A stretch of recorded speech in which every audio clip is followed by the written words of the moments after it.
Hello everyone, welcome to the video lecture on three-phase energy meter.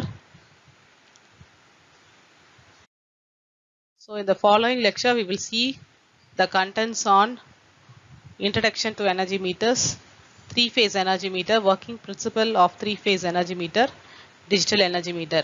So in three-phase energy meter we have the following elements: driving system, moving system, braking system and registering system. So we will see all these blocks in brief. So the first topic that we are going to see today is three-phase energy meter.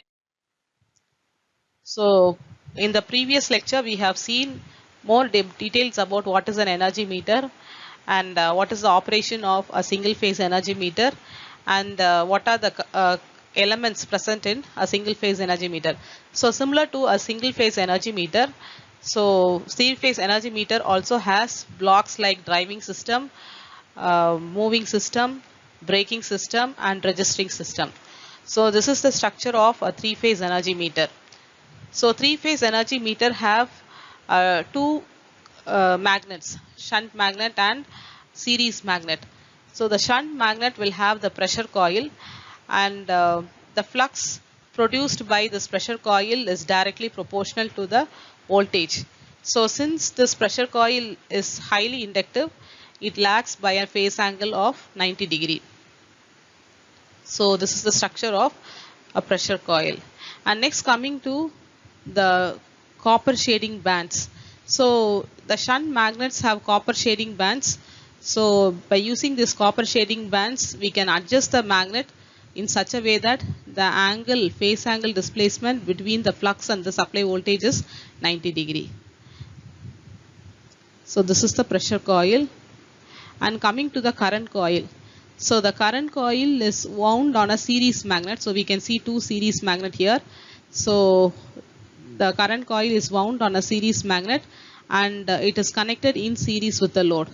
The flux produced by the series magnet is proportional to the load current, and here the flux produced and the load current is in phase with each other, whereas in pressure coil the flux produced in the pressure coil and the voltage lags with an angle of phase 90 degree because it was highly inductive. But here the flux produced in the current coil is in phase with the load current. So this is all about the driving system. So in driving system we need to remember about the pressure coil and the current coil, which is wound on shunt magnet and series magnet. Next, moving on to the moving system of three-phase energy meter. So this is the moving system of three-phase energy meter. So we have an aluminum disc similar to the single-phase energy meter. So this disc is attached to a vertical spindle or a shaft, and from the shaft we have a gear like arrangement which keeps this aluminum disc to rotate. So based on the number of revolutions made by this disc, we can proportionally find out how much amount of energy is consumed by the load.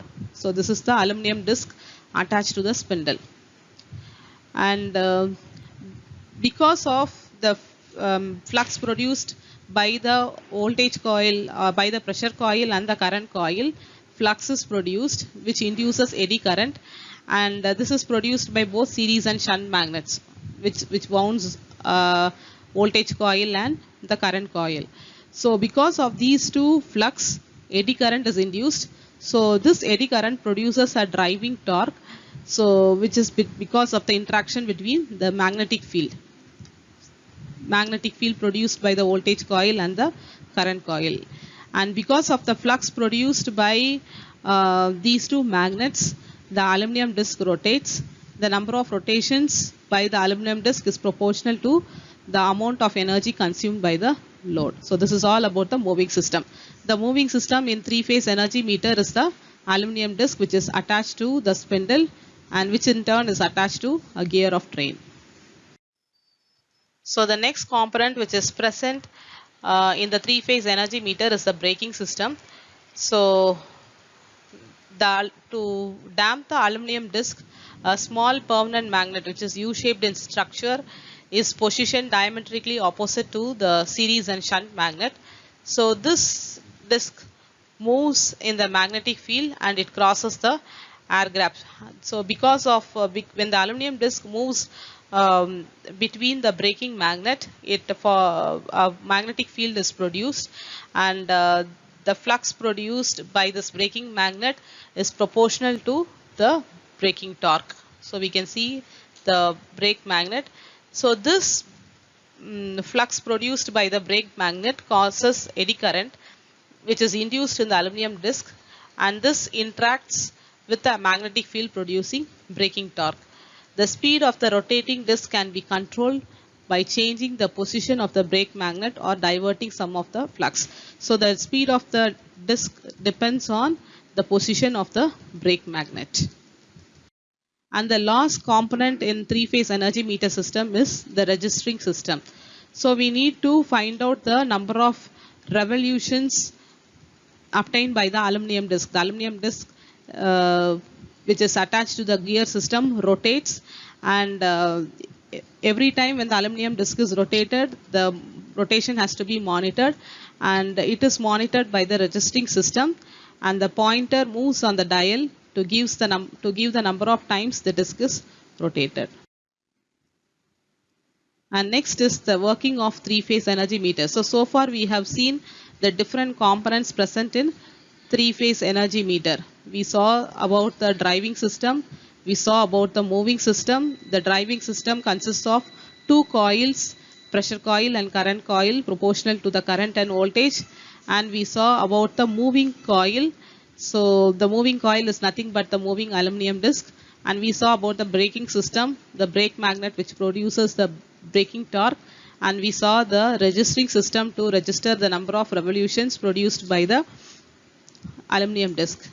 So the driving torque is equal in both the elements for same energy or power. The driving torque produced by the current coil and the pressure coil are same. So by adjusting the torque in both the elements, we have two current coils in phase opposition and two potential coils in parallel. So the torque can be adjusted by adjusting the two current coils or two potential coils. So full load current passes through the current coil, and this arrangement causes the torque to be in opposite. The magnitude is same, but the phase of current and voltage will not be same. So when the current coil and the voltage coil are opposite in nature, the torques are equal. When the torques are equal and opposite in nature, the disc will not move. Magnetic shunt is adjusted if there is any equality in torque to make the standstill. Before testing three-phase energy meter, torque balance is obtained. So before starting the working of the energy meter, we need to measure the balance.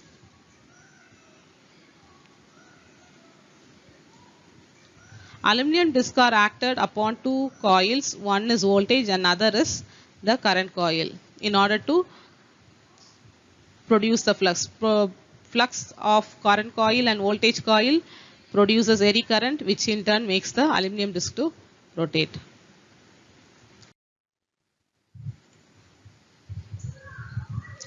So aluminum discs are acted upon the coils. One is voltage and current coil, which we know already. So this is the aluminum disc. Voltage coil produces magnetic flux proportional to the voltage, and current coil produces magnetic flux produced by the current. The voltage field lags by 90 degree, okay, because it is inductive in nature. Due to two torques, eddy currents are set, which makes the aluminum disc to rotate on a common shaft. The force exerted on the aluminum disc are proportional to the product of instantaneous voltage and current. So this working of energy meter is quite similar to the watt meter, where we measure both voltage and current, but here we will measure voltage and current with respect to time. A gear arrangement is made and a needle is attached to the gear so that the disc rotations are monitored and to find out how much amount of energy is consumed.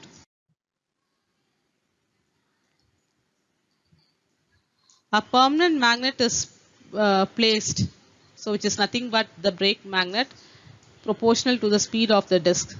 When switched off, this brake magnet makes the disc to stop rotating instead of rotating faster. So this disk rotates at the speed and is proportional to the power consumed.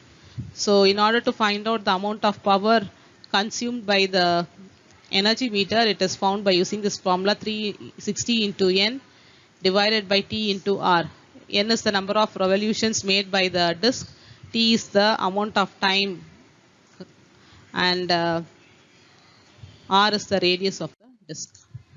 And next we move on to the digital energy meter, which is the last topic of our unit. So the next topic is the energy meter. So this is the block diagram of energy meter. So electronic energy meter is based on digital micro technology and they don't have any moving parts. This energy meter is specially constructed using an IC called ASIC. This ASIC is constructed for specific applications based on embedded system technology, where they have relays used for electromagnetic devices. These relays isolate two circuits electrically and they are connected magnetically. So this digital energy meter is an interface, electronic interface to work with low voltage. So normally we know a normal energy meter will work for high voltages. But this digital energy meter is specially designed in such a way that it can be operated for low voltages. So we have an LCD to display the number of revolutions or number of amount of energy consumed by this energy meter, and the microcontroller present inside this energy meter is the heart of the circuit. It is programmed effectively so that the billing system is efficient.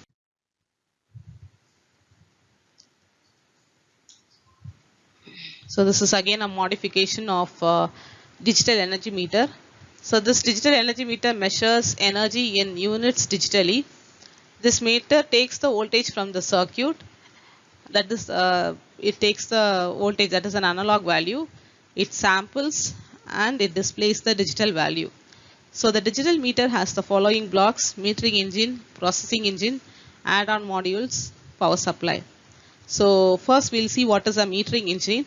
So metering engine receives two values, current value and voltage value. So these values are obtained separately by proper voltage divider and current transformer circuit.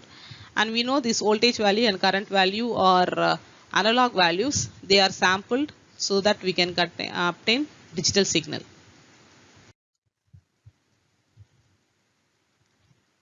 So the next block is processing engine. So this processing engine has the microprocessor circuit. So this microprocessor circuit is the one which makes the analog signal to convert to digital signals. It is done by ADC, analog digital converter. And the next block is add-on module. This add-on module block will have the real-time clock, LCD display, controller and memory. So it is actually a subsystem of our digital energy meter. So they display or they give the value of the energy consumed by the load in digital form. And next is the power supply. So the power supply is connected to all these modules: processing engine, metering engine, add-on modules, and to supply the voltage so that it can function. So this is all about digital energy meter. So next, coming to the advantages of a digital energy meter. So digital energy meter calculates the energy accurately. It reduces errors like frictional error. It eliminates creeping errors. So the previous lecture I have told you what is a creeping error. So instead of aluminum disc rotating in a proper speed, if it is rotating less than its original speed, we call it as creeping. So the errors associated because of creeping, we call it as creeping error. And the next advantage is it can be operated from remote. So these are various advantages of using digital energy meter. The disadvantage is the designing of digital energy meter is quite costly.